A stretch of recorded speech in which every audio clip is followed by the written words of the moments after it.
During an interview last night, our guest told a joke which we know was deeply and needlessly offensive to many of you.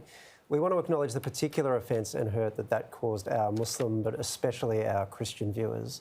Obviously, I understand just how profound that offence was. Yeah, live TV it's unpredictable, and when this happened in the last few moments of last night's show, it genuinely took us all by surprise, and there wasn't a lot of time to react in any sort of considered way.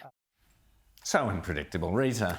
Well, it's interesting. There's been a bit of a twist in this story because a Project regular, comedian Em Rusciano, says that, well, that program is heavily scripted and there aren't too many moments that take anybody on that show by surprise. And she said that she suspects this comedian has been thrown under the bus because they were in on the joke, but now that they've got this backlash, it came up. I'm not saying that's true, but I'm just saying who has worked on the program a number of times has said that. Look, there's a lot of fascinating stuff to unpack about this. I mean, one thing, first of all, being that the first viewers that Waleed Ali apologized to there on the show were the Muslim viewers. The second thing that was funny was that they talked about offending many viewers. I didn't know the project had many viewers, but that's another question. But I think the third really interesting point here is that there's this whole thing now on the left where they have decided that,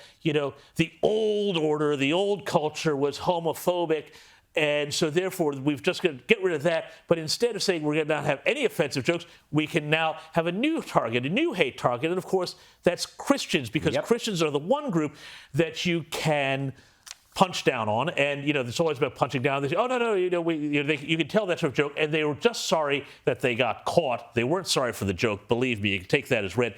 I thought, though, the Archbishop of Sydney, Anthony Fisher, had a very good response. He wrote a very strong letter, and he invited the project and said, we would love for you to come to St. Mary's Cathedral, come to Good Friday services, come to Easter, and learn something about the religion and learn about what you're mocking, rather than, just punching the outrage button. I think that's a good response. Well, Rita? Yes and no. Can I say, as a atheist, my offence, I wouldn't call it offence precisely, but my reaction to that joke is that it was just so painfully lame and unfunny. Agreed. I'm happy for comedians to cross that line and say things that make people stand back. But as long as it's funny, a comedian's first job is to make you laugh. And just trying to offend people, being an attention seeker without the laughs takes no skill. I agree with you. The greatest sin in comedy is to not be funny.